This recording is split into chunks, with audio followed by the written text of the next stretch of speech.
Yun na, mainit na, oh.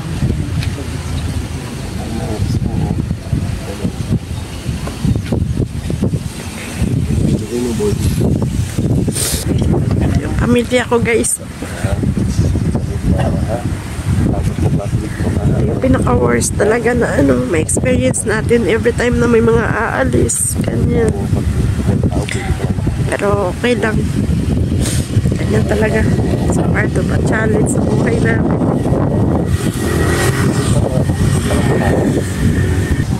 Oh, sige na.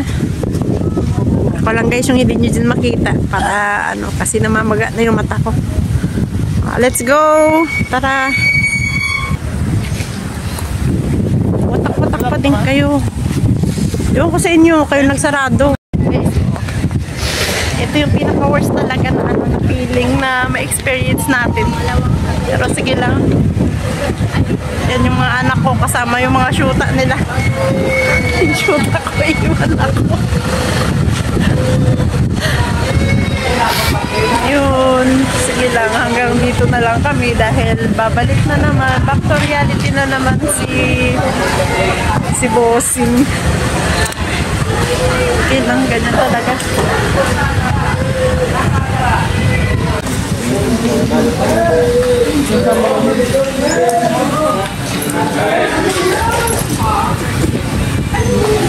Sige, picture, oh.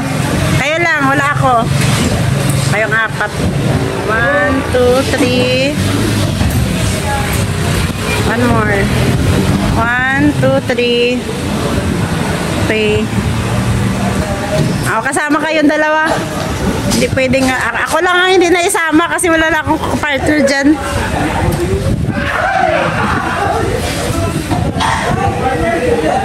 One, two, three.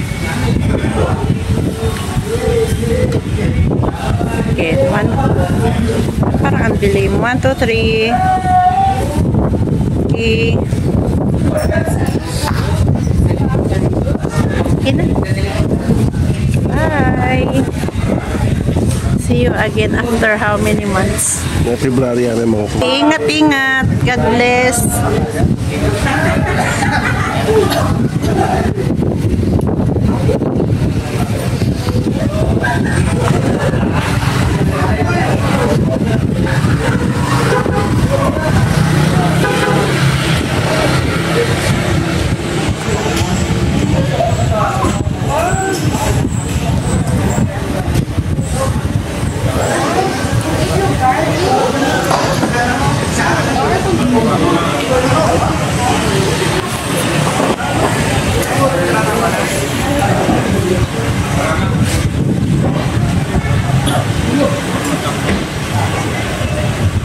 Gantong oras na mga preto lang kasi matikin pa. Pagdating ng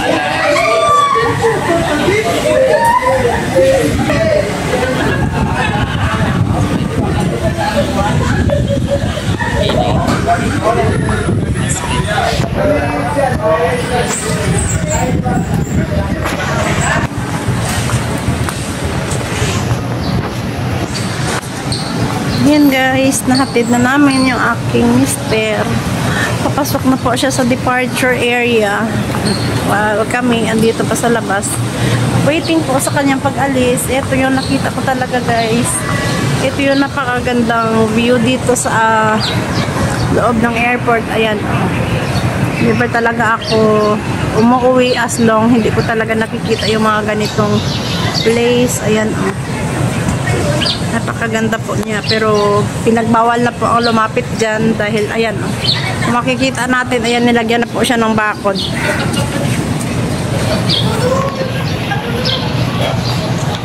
Sa mga oras na to wala masyadong pasahero dahil kukunti lamang po ang mga pasaherong sumakay ng eroplano dahil yun nga, medyo hindi naman kasi ganun ka seasonal yung biyahe, kaya ayan. Ito siya guys, oh, New Bacolod Silay Airport.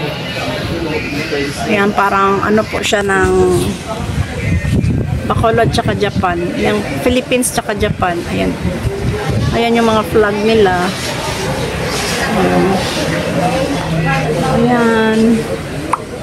Dinevelop po nila para gumanda po yung lugar. Ayan